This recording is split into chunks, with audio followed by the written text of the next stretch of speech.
This is Detroit's Darkest Times. I want you to subscribe, hit the like button, and the notification bell. Today's topic is going to be immigration. There's been a lot said about this, so I wanted to touch on this specific topic.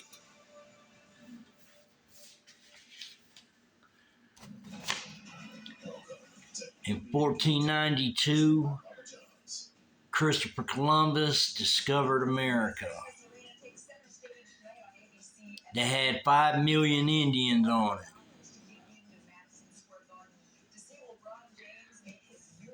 I don't know how he discovered it if there was 5 million people already here.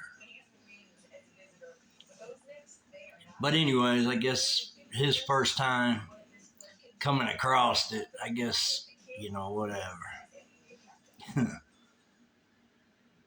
And today, there's 11 million unauthorized immigrants in the U.S.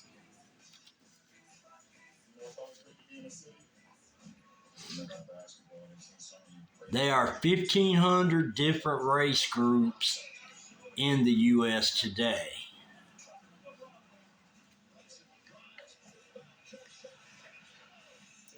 The first deportation in the year of 1794, when a law was passed to deport poor Irish immigrants. In 1798, government got more power to deport non-citizens. Obama has deported more people than any other president so far.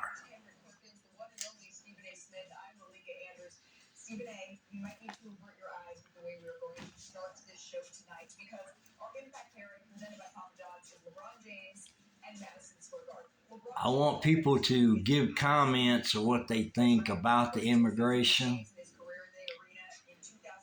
and so I can read up on them and see different people's opinion about it. So, I just want to see what other people think about the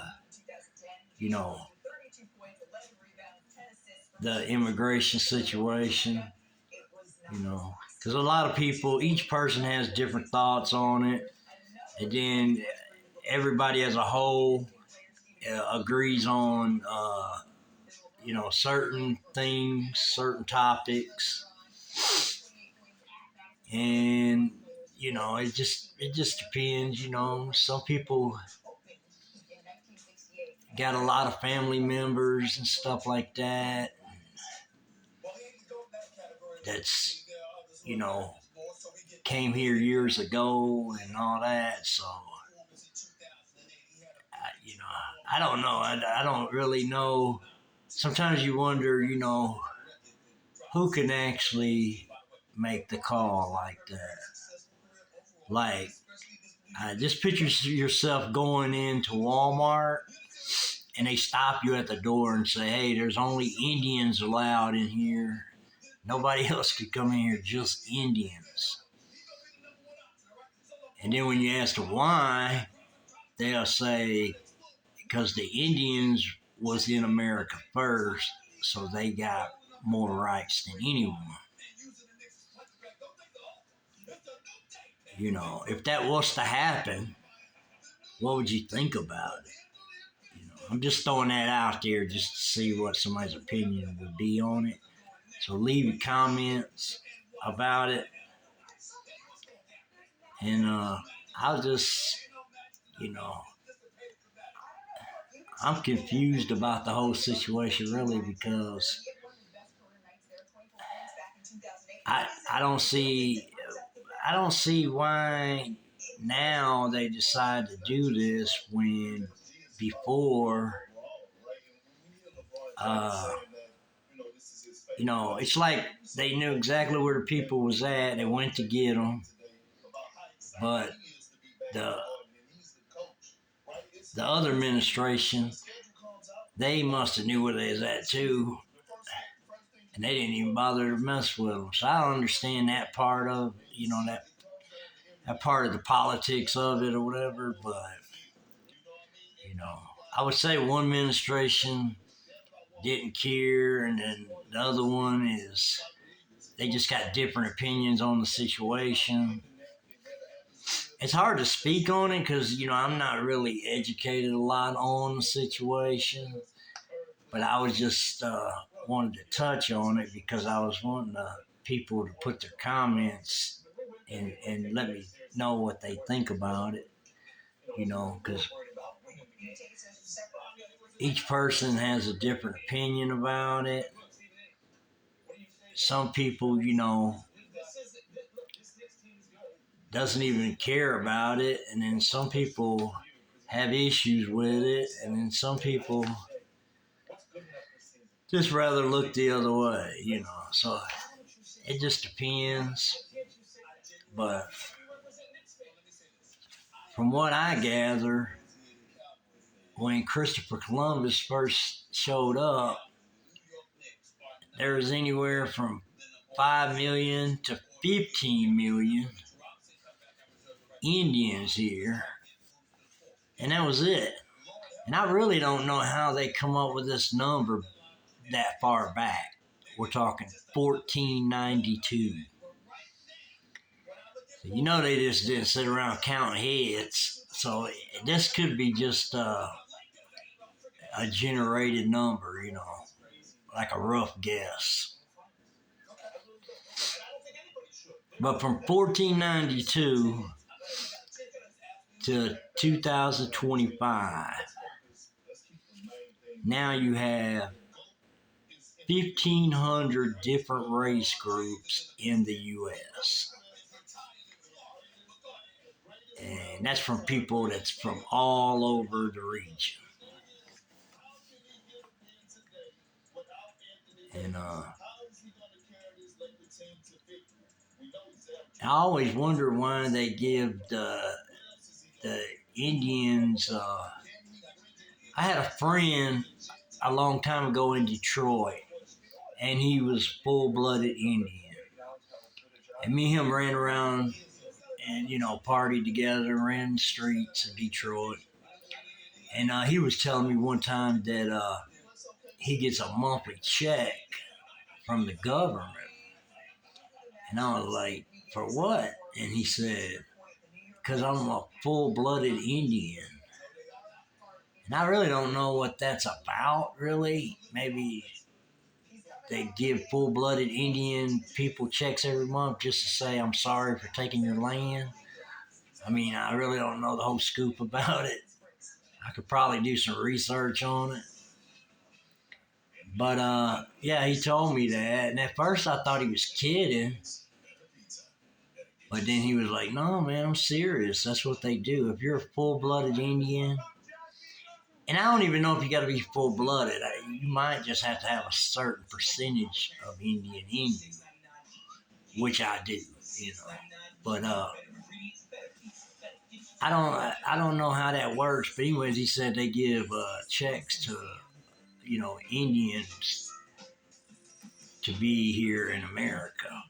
And I was like, wow, that's something, And I don't know what kind of Indian you got to be, because you got a whole bunch of different types of Indians. But he told me that, and it kind of shocked me, because I was like, wow, that's something else. And then he brought up the past, years and years back when he said, hey, the Indians were here first, and the Englishmen come over, and, basically took the land. And I don't know very much about this kind of stuff. I know a little bit about history, but not a lot. And but when he told me that, I was like, wow, they must be kicking out a lot of cash if they're giving checks to Indians,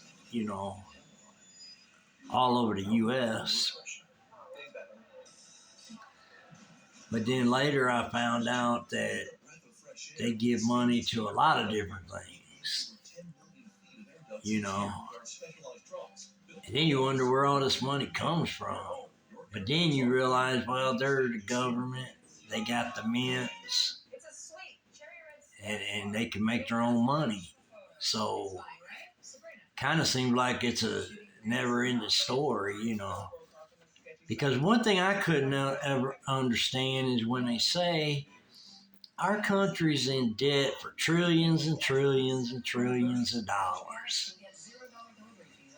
And if we're so far in debt like that, how is it possible that we can give billions of dollars away to other countries? If we owe money, trillions of dollars, and you know, countries getting ready to start a war or have to fight a war, and they're our allies, we, you know, our country decides to give them, you know, billions of dollars, and you know, all of this stuff. I'm like, why ain't we paying our debt if we're trillions of dollars in debt? Why aren't we paying that instead of just, you know, keep printing money and giving it away to a different country? I mean, if you're going to print a lot of money, you need to give it to your country and better this place, because we got a lot of situations that need to be took care of, you know. And that's my thought on it, you know. And I'm sure a lot of people think about it like that. They're like, well, if we owe trillions of dollars, I don't see how we're, you know, printing a bunch of money and giving it to a different country.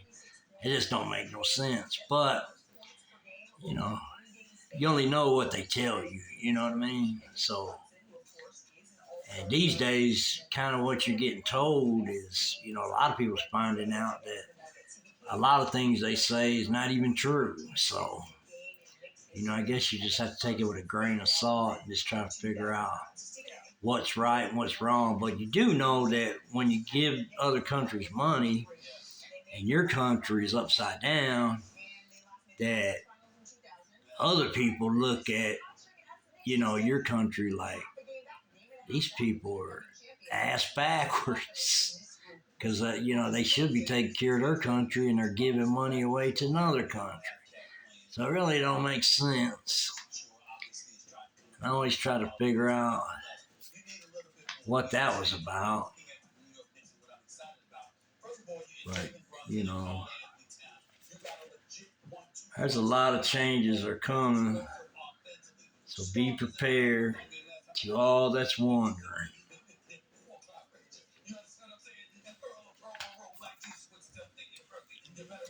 And I want to give a shout out to Mexico, Colombia, Canada, India, Italy, Guatemala,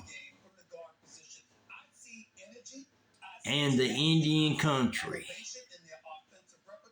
USA.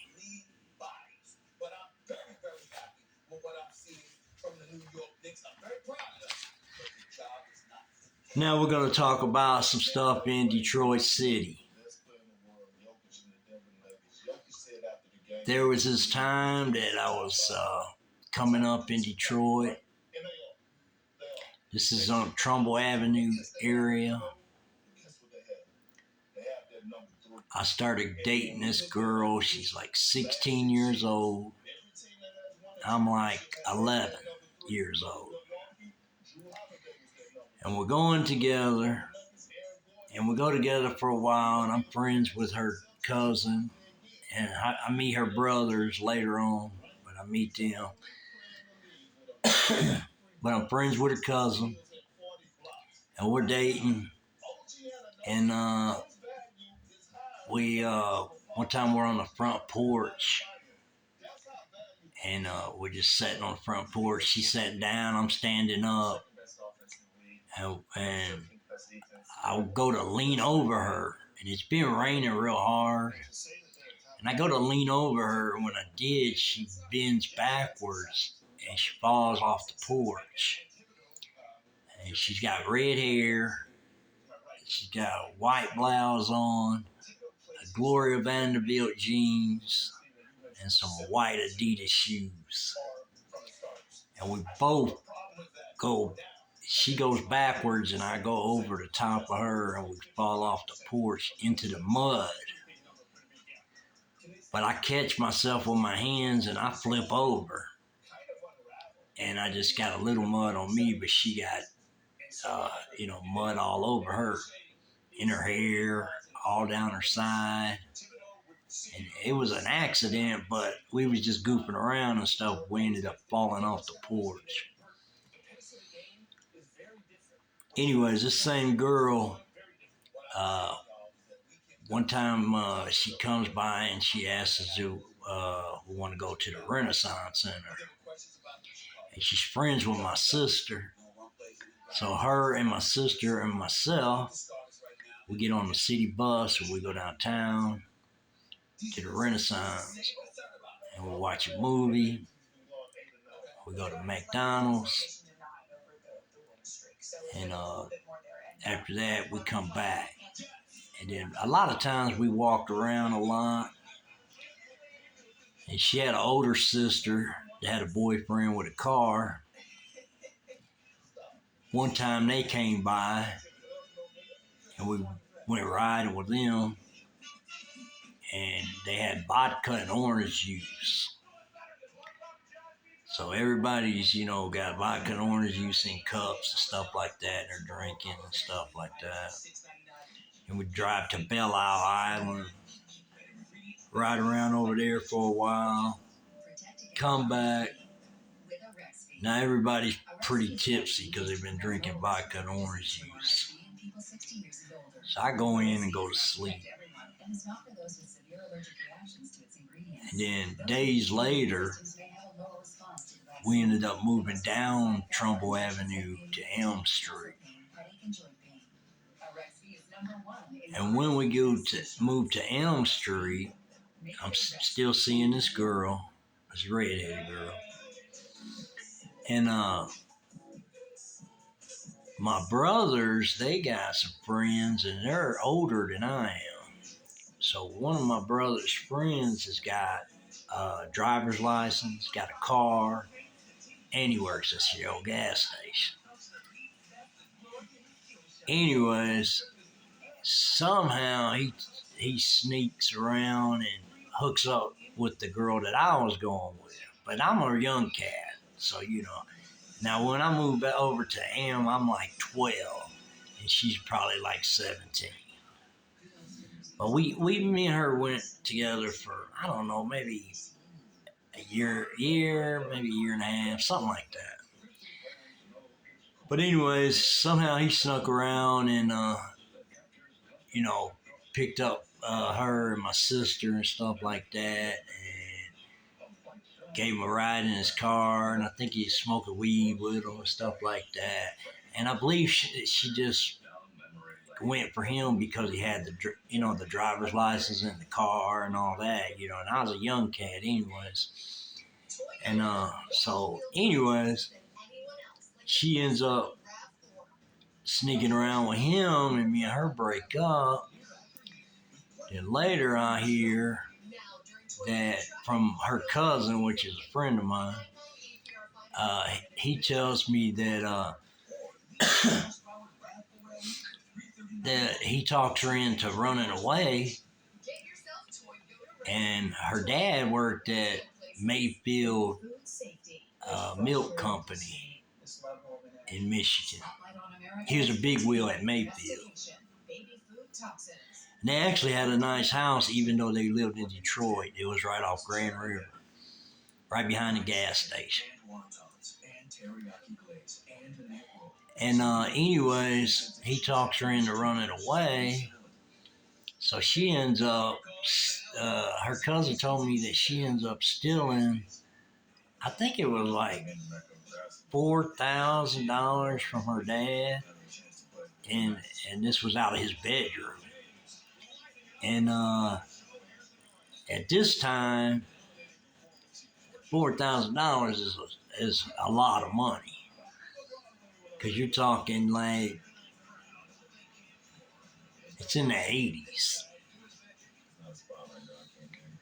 you know. So she takes the money and runs off with him, and they, you know, her cousin's telling me his story, and he tells me the story after they're gone because now everybody's looking for him. But anyways, he says she takes the money. He gets her. They take off in the car. They go to Kentucky because this guy's family was originally from Kentucky, so he had family in Kentucky, like, you know, cousins and stuff like that, grandma and stuff like that. Anyways, he said they go over there, and they caught herself just gonna stay gone, you know. But they rent this apartment, and they stay gone for a little bit. But then he said she got homesick and started calling home. She wanted to come back home. So then she talked to her parents, and you know, I guess just told them what all happened. And she was wanting to come home without not too much static, you know. And I guess after they spent most of the money, or maybe all the money, I don't know. And he was saying that her dad was told him to bring his daughter back, and then he won't press no charges on him. And because basically, if you think about it, she was underage, so it was like a kidnapping, really, and then taking her across the state lines. That was serious. But I don't know if dude was. I don't know if he was 18 at the time, neither, though. I mean, he might have been older. He might have been 18 or older. I'm not certain on it. But I would say he was probably older, and that's why he's worried about going to jail or whatever. But her cousin told me that her dad said that if, you know, if he had just bring her back home, he wouldn't press no charges, but he would have to pay the money back that his daughter took because he knows they spent it, you know. So, and he also told him, you can't never see my daughter again. So then he agrees and he brings her back home, drops her off, then he takes off. And then later, her cousin told me that because they had broke up. Now, I don't know if they snuck around here and there after that or not, but they had ended up breaking up. And her cousin had told me that the dude that brought her back, he ended up getting on crack. And then I don't know if later if he ended up getting off crack, you know, whatever. Hopefully he did, because that crack, you know, in the 80s, it was taking a toll on a lot of people, you know, and it was bringing a lot of people down. So hopefully he got past that, because I don't really know after that what happened to dude. But I do know that he was in some deep shit, but luckily, I guess the girl had talked to her dad and kind of smoothed things over, where he was able to bring her back and then pay back the money. I don't know if he ever paid all of it back or not. This is just a story I got from her cousin. Me and him was good friends, and him and her is real close too. But anyways, they ended up splitting up, stuff like that, and you know, I just thought that was a part of my younger journey that I wanted to add in there because it was something else. Because even though I was a young guy, I really liked the chick, and she was a lot older than me, you know. And I remember my grandpa, he had came to visit one time, and he was from Tennessee, and he had came to visit, and I brought my girlfriend in there. And back in them days, my parents, my dad and my grandpa and them, they played poker around the table and stuff like that, and drink a lot of Budweiser beers and things like that. But anyways, I brought her in one day and I said, "Grandpa, I want you to meet my girlfriend." And this girl, she was 16 at the time I introduced him, but she's like a full grown woman, you know. And I'm a young cat. And he said, "My Lord, boy," he said, "you don't know what to do with that." And I started laughing. I said, he said, "That ain't your girlfriend." I said, "Yes, it is." And but he didn't believe me. But she said, "Yeah, I'm his girlfriend." And then they got acquainted and stuff like that. My grandpa, he was like, "Boy, you're something else," you know. I just thought that was funny because my grandpa, he was surprised I was going with a lot older girl than from my age, you know. But he was really surprised. He thought we was kidding at first. But anyways, I hope that dude is doing all right. The one that got on crack, because actually he was one of my brother's friends, and now I don't know this to be true, but that's just what I heard, and hopefully the girl is, doing good with her life and everything like that right now. And just basically, this channel here is just basically uh, me telling my life story. But there's some things I'll touch on and if I touch on it, it probably has something to do with me, even if I don't mention it in the video. And then, like the countries that I mention, these are countries that I've known people from these countries and things like that. So, most things, if I mention it or something, it's either I want to touch on it and talk about it because, it's what's going on, or it's got something to do with me. So, one of the two. But, anyways, during that time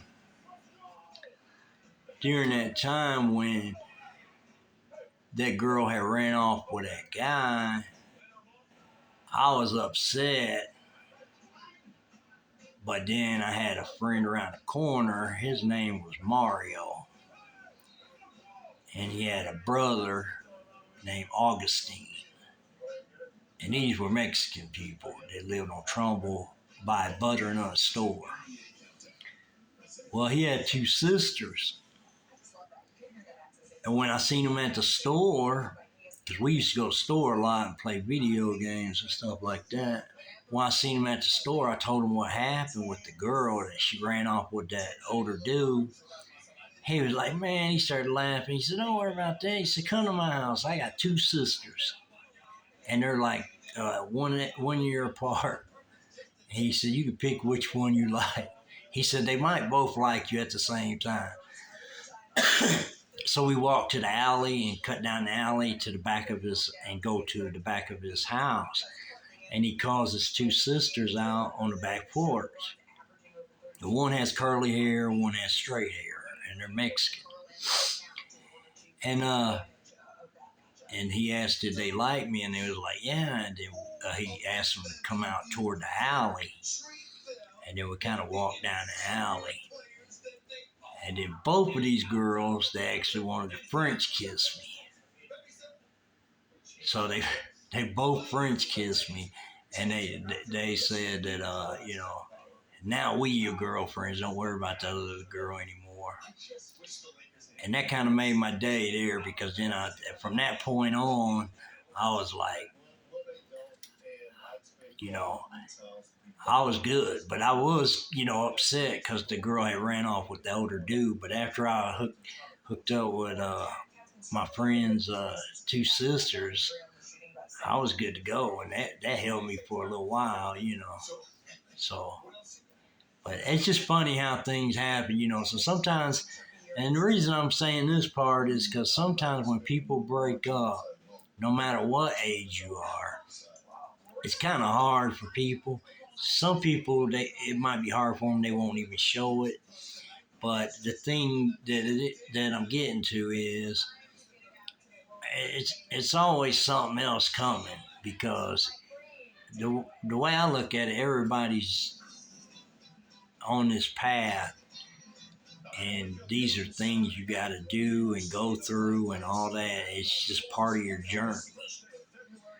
So you know, and once you do that, you know you're gonna get to where you need to be eventually. But you know, so that made me feel a lot better. And then shout out to Mario and Augustine. And that just made me feel a lot better once I met them girls. But I had no idea or no clue that both of them would like me and that both of them wanted to French kiss me. That really surprised me because I had no clue that was going to even happen, you know. I thought he was just going to introduce me to his sisters and then we was just going to see what happened. But there's a little more to it than that. But it cheered me up a lot more, you know, so I was good, you know. Because sometimes, you know, I do hear about people splitting up with people and stuff like that, and they get real depressed, and, you know, crazy things happen. So, you know, it's really just, a lot of times it's just part of your journey, and you just got to play it out, you know, see how it's going to go. But that's it for this video. Be looking out for my next one. I hope everybody's doing well. Take care. Peace.